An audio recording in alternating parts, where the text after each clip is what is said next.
Welcome to the All-Star Planning Podcast. My name is Kelsey, and this is the place where I talk all things teacher lesson plans. Today, I am talking about lesson reflection. What I mean by lesson reflection is really just the idea of reflecting on the things that you just taught. So there are a few reasons why this is important, but the primary reason is because you don't want every single year of teaching to be exactly the same. And this is a question that I get asked a lot by non-teachers in my life. They think that my job must be the same thing every single year. Every third day of school, for instance, I teach the metric system, but every single year is a tiny bit different.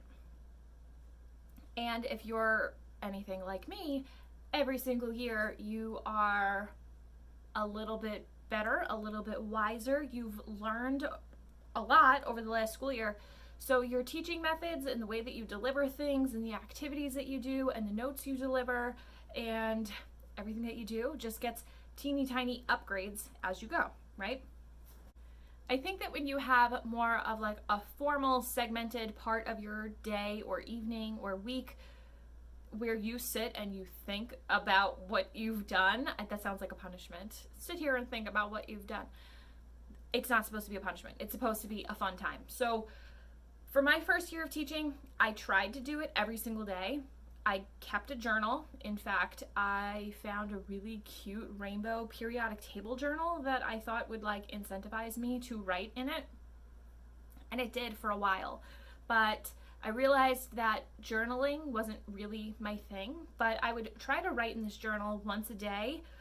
In the beginning, I tried to write at the end of each class period what went well and what needed improvement and what I was rocking the house on and what the kids, where they were lacking and where they were doing great, because I wanted to get as much information as possible to help me kind of guide where I was going through the year.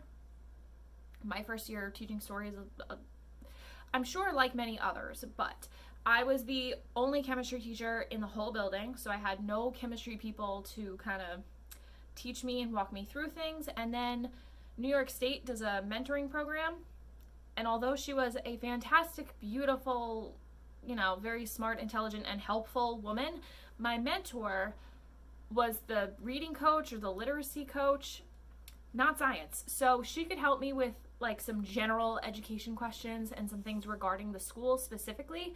But when it came to teaching science, had I asked her a question, it didn't necessarily land the way that I wanted it to. So I didn't have any science people really to kind of go off of. There was a biology teacher and an earth science teacher. I don't know about you, but as far as I'm concerned, biology and chemistry may as well be two different languages. I know the biochemists out there would disagree with me, but all the physical chemists out there will agree with me. Biology and chemistry are two entirely different languages. So I could talk to the biology teacher a little bit in like a science lens, but not in a chemistry lens. So I was all by myself there. And that is why I journaled like crazy. The journaling was really helpful, but it was only helpful in the short term. So I would write after my first period class the things that went well or the things that I wanted to change, and then I would immediately act on those when my next group of kids came in that very day. So as the day went on, my lesson got better and better because I took just 2 to 3 minutes to think about the things that went well and the things that went not so well. And then I was able to make adjustments. There are some adjustments that simply can't be made on the fly, but there are plenty that can. So I made a note. These are the things I'm going to change for my next period class. And then some things that I wanted to change long term. Like next year when I teach this, I want my note sheet to look different because I had already made the copies. You can't go back, So there are some things that I would note like, hey, Kelsey, read this next year. And there were some things that I would do in the first period class. I would hate them. I would switch them for the next class that came in. It kind of got a little bit better, and then I would upgrade it again when the third class came in. Most days I was actually teaching 5 classes in a day, so it changed quite a bit from lesson to lesson. And then also in my third year, I was teaching 3 different sections of chemistry. They were all different. One was hyper accelerated, one was project based, and then one was like your standard first year chem. So in my accelerated class, they did the whole course in one semester. It was like a whole whirlwind of craziness. I would take notes for that section and then apply those notes to my standard year 1 chem students, just because they were learning the same content but at different times. So the lesson reflection really worked. But the journaling, I only held on to that for 2 months maybe, and then it just became too much to keep up with. And I recommend that you find a lesson reflection method that works for you, that you'll stick with. So during that first year of teaching, I had been printing out all of my lesson plans and I kept them in a binder, and I was the teacher who was constantly reading that lesson plan, trying to figure out what I needed to do in the next minute. I'm not that teacher anymore, but I was for a while. So I would write actually on my lesson plan the things that I needed to change, the things that worked, the things that didn't work. I started color coding, so I had a green pen of positive things and a pink thing that was like fix this things. I don't remember the colors, but there was color coding, there was writing, there was little notes. And that I think worked best for me because it was on the actual lesson plan, which meant that it was something that I was going to reference later in the day, not something that I wrote in a journal and then had to keep in my memory that I had written it, you know? So I really liked writing on the lesson plan. But then with these 3 different sections, I had 3 different binders with 3 different sets of lesson plans, and then I would write. It became a lot. So what I started doing, which is really the method that stuck for a few years, was just writing on Post-it notes and then taking those Post-its and sticking them on the lesson plans, because if I wrote them in the wrong spots, I could just easily lift them and move them around. Then what happened, during my second year of teaching, I started doing interactive notebooks and I fell in love with them. It was kind of in a moment of desperation that interactive notebook was born in my classroom, but it has evolved. It went from really just like a modified textbook into more of an interactive notebook, and it's evolving every year. But the reason it evolves every year is because I do lesson reflection. So once I decided in my second year that I really liked the idea of interactive notebooks, I kept moving forward with them. So in year 3, instead of the Post-it method, I moved on and I kept a teacher version of the interactive notebook, and I wrote inside the notebook the things that needed to be changed for next year. And that's my favorite lesson reflection method. So for me, it's like, make sure to ask this question, or the order of these lessons needs to be swapped, or add this word and its definition to the notes. Different things here and there. I find myself getting really, really, really nitpicky these days, and I think it's just because I am very in tune with critiquing myself. Does that sound crazy? I don't know. I think we've decided that I'm some weird crossover between a type A and a type B, but in terms of like my general personality, I would say I'm more type A, like perfectionist, I want to be the best type of thing. And there's a lot of ways that you can measure who is the best at any given thing, but I want to be the best Kelsey who does chemistry interactive notebooks in my classroom. So I'm only competing with myself, but I want to upgrade every year. So the interactive notebook is getting very, very, very nitpicky, but I like it that way because for me, I want to be able to say that I did my best. I want to be able to say that I'm growing and evolving.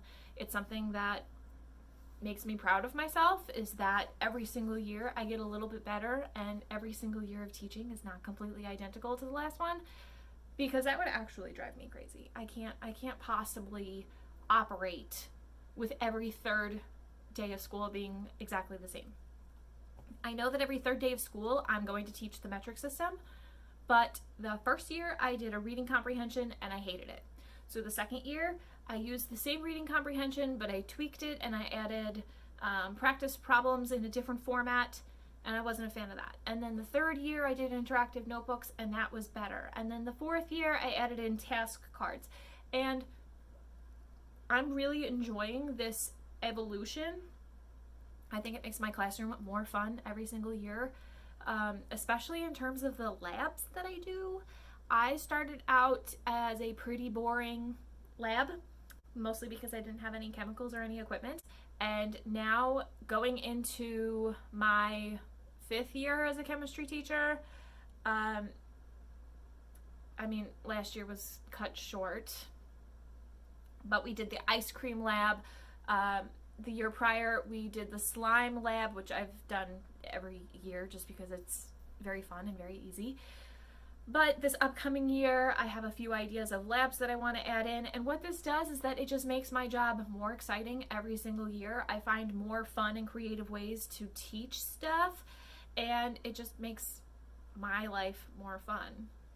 And I don't know if you know this, but there's only like 1% of people who actually enjoy chemistry. If you talk to anybody, any adult who has taken a chemistry class, there's a 99% chance that they didn't do well, they didn't like it, they didn't like their teacher, they didn't enjoy it, it was the bane of their existence. There's a lot of chem haters out there.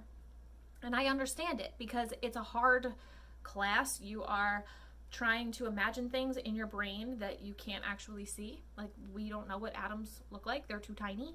But every single year I make the concept of the atom a little bit more tangible and a little bit more exciting, and that just makes me excited because I like chemistry even in the boring sense.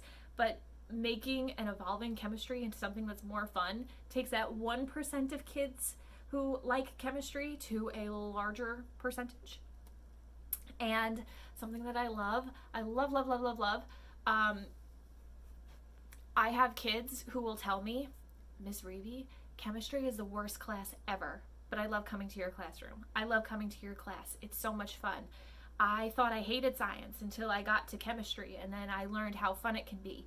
And like, I don't care if they grow up to be chemists, but just the idea that they're having a fun time in a class that's supposed to be boring, it makes me excited. And then when I'm excited, I'm having a fun time at my job. And honestly, it just makes my life more fun. I so much enjoy being a teacher. It is one of the best parts of my life, is being a teacher and hanging out with 15-year-olds and making slime and teaching about the models of the atom. And I don't know, it's so fun to me, and I love when I can get a bunch of kids excited about science. Call me a science nerd.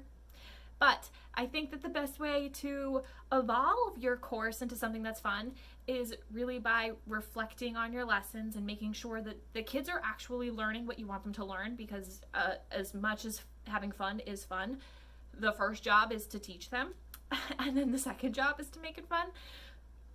So when you're reflecting on the lessons, you can make sure that they're actually learning the things that they're supposed to learn.